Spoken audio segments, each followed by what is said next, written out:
anyone that I ever encountered in the community, whenever Bob's name came up, everyone has always said to a T, if there was like ever anyone that was meant to be an operator, it was Bob. But I know that you knew him, and I know that with Memorial Day that had just passed, we always talk about people that we knew and lost in good ways. Just wondering if you wouldn't mind, Pat, just I guess to cure my curiosity, what about him that when people said that, it's just like everyone that I ever met was always like, if there's, he was like the epitome of an operator. Like that was Bob to a T. And I just was wondering if you could elaborate on that a little further, if possible. He he was like many, many other guys at the unit, I mean, incredible work ethic, um, incredibly skilled, always seeking to better himself. Almost nice to a fault, though, too. He was more than shirt off the back kind of guy, and that could be harmful. But yeah, Bob was cool as shit. He was a great outdoorsman too, hunter, family man. I wouldn't say that he was the epitome of an operator. I would say that he was one of the nicest guys you'd ever meet. No doubt. I mean, I literally loved him. You know what I mean? Yep. Which I could say about a lot of dudes that I worked with. Bob was one of them. I was extremely fond of his caring, good-hearted nature. So, when people say epitome of the operator, um, sometimes you look for somebody a little more guttural, burly, that kind of thing. Where Bob wasn't that, he was quiet, fawny, not quiet. He didn't talk unnecessarily. You know what I mean?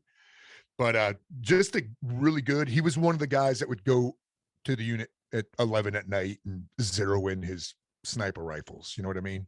Just incredible work ethic. Just a good all round freaking dude. I tell that story about him where I was driving to work on my dirt bike through NTA. I was flying, man, and I T-bone a deer out in the middle of nowhere. I T-bone this deer going like 50, and I catapult off with this motorcycle, and the distance was about 20 yards, roughly 60 feet. Land on my chest, boom, I hit a tree, smash my shoulder.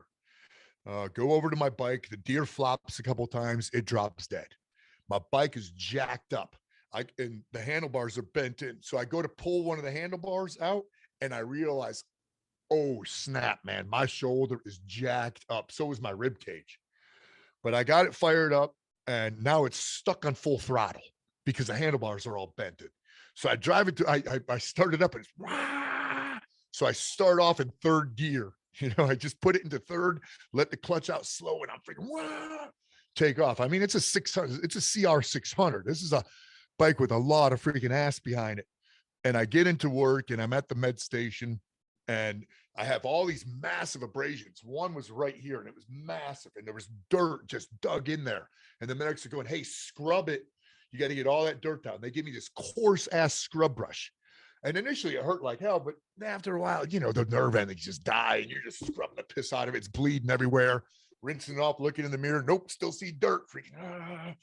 But Bob comes running into the med station.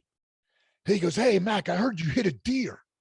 I go, yeah, man, yeah. He didn't say like, are you okay or anything? He goes, hey, once you get patched up, can you show me where it is? I said, yeah, no problem. So they patched me up, and I got in his, I think it was his pickup truck, and it barely fit through these dirt roads because they were like more like paths. And we get to the deer, and he's freaking, he never asked me. But you don't expect anybody to ask you, are you okay? Are you in pain? Because I still had bruised ribs, and my shoulder, my arm was in a sling because I jacked my shoulder up, which I had to get surgery on.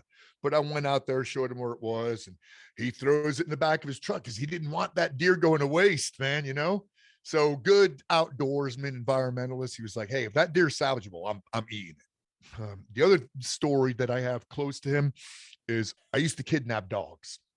So I used to live out in Harnett County. So it was a poor county, and I would see dogs being mistreated, like chained up to trees with 2 feet of leash, or chain, that kind of thing. And it was day after day after day. If I see these dogs and they're cooking in the sun, cooking. So every once in a while, what I would do is I would take a picture. And this is a photograph, not a freaking cell phone, because this was in the 90s. and I would take a picture and I would print it out and I would put it up on the bulletin board. Does anybody want this dog? And if I got an answer, I would go kidnap the dog. Well, Bob was one of them.